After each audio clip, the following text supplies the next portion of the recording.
The Sphinx stared across the sands of Giza as it had for thousands of years, silent, still, and shrouded in mystery.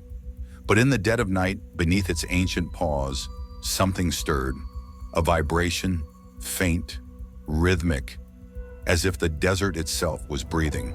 And deep below the surface, behind a limestone wall never meant to be breached, there lay a chamber, forgotten by time, protected by myth, and waiting to be found.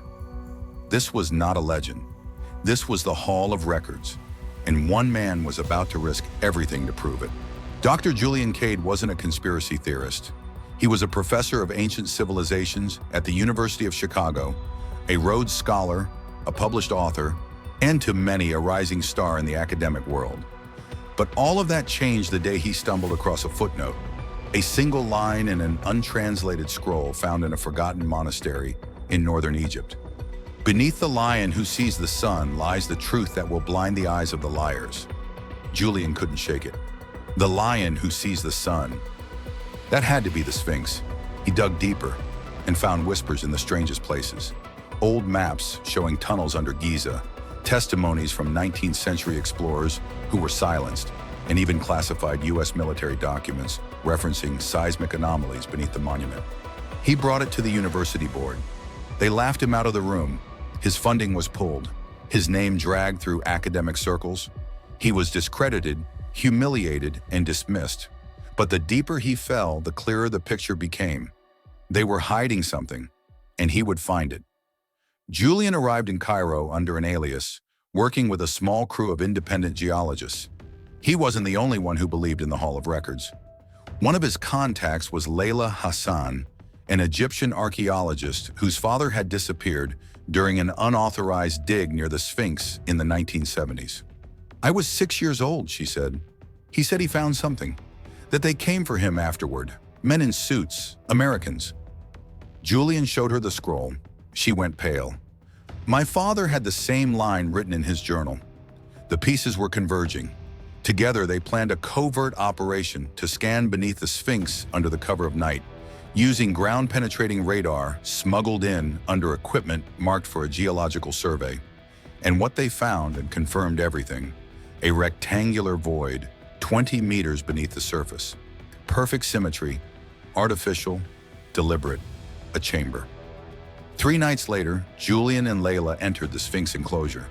With custom tools and absolute silence, they began the excavation near the eroded bedrock.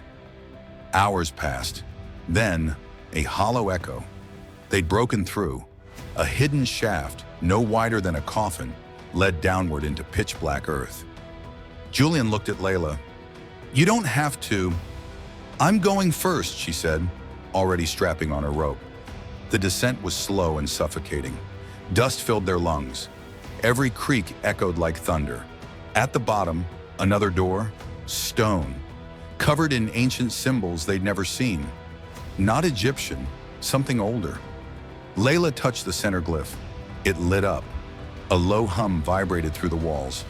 Then, the stone slid open. The Hall of Records.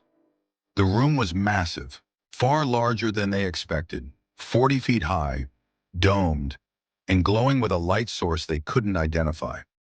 No torches, no wires. Yet the air shimmered with golden blue hues, and the walls, covered in carvings, world maps showing continents that no longer existed. Diagrams of human anatomy, some not entirely human. Mathematical equations far beyond their understanding. In the center, a raised platform. Upon it, a crystalline structure, pulsing faintly with light. A voice, Julian swore he heard it, whispered in his mind. "This is not the beginning. This is not the end. This is the memory of mankind." It wasn't just a vault. It was a message, a warning, and a key. They spent hours documenting everything, every carving, every symbol. Layla translated some, her father's notes suddenly making perfect sense. It told of an ancient civilization, millennia before the Egyptians. Technologically advanced, spiritually evolved. They called themselves the Rememberers. They foresaw a coming darkness, a collapse of truth. So they built this place beneath the lion, the keeper of memory. But as Julian activated more of the structure, a panel displayed something horrifying: a timeline, hours, and a countdown. The final date, March 23rd, 2026. Something was coming, not from space, but from within. Before they could leave, the floor trembled. Boots, flashlights, voices in English. They'd been followed. An unmarked team, military or private, it didn't matter, stormed in with weapons. Dr. Cade, Ms. Hassan, you were warned. Julian stood protectively in front of the crystal core. You don't understand. This place, this message, it belongs to everyone. The lead operative shook his head. It belongs to history, and history belongs to those who control it. A gun was raised, a shot fired. The crystal pulsed once, then went dark. They were dragged out. Julian woke up in a private clinic. No records, no contact. His equipment, his footage, gone. Layla had vanished. The Sphinx, the site, sealed off for renovations. The official story? Nothing had been found. Just another lunatic academic chasing myths. But Julian remembered every symbol, every word, and most of all, the date.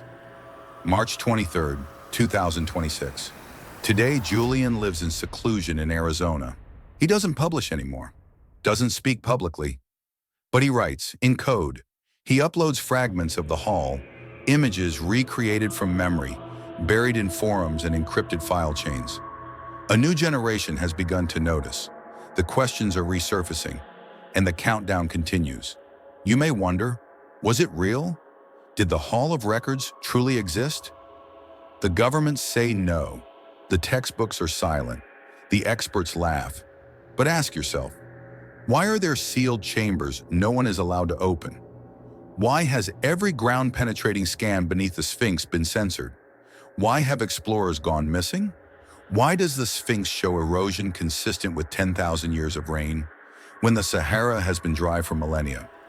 Sometimes the truth isn't hidden, it's just ignored, because truth is dangerous. Truth makes us question everything we think we know. But truth, real truth, is freedom.